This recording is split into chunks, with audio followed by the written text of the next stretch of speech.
ఈశ్వరం వచ్చి శ్రీ మహావిష్ణువు యొక్క స్వరూపమైన రాముడు పాతకం పోగొట్టుకోవడానికి లింగ ప్రతిష్ఠ చేశాడు కదా.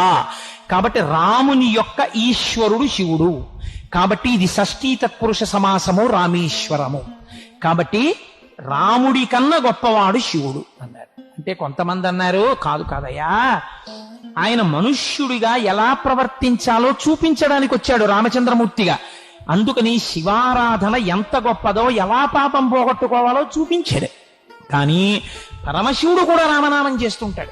కాబట్టి ఇప్పుడు అది షష్ఠీ తత్పురుష సమాసం కాదు, రాముని యొక్క శివుడు కాదు, రాముని ఈశ్వరుడుగా కలిగిన శివుడు.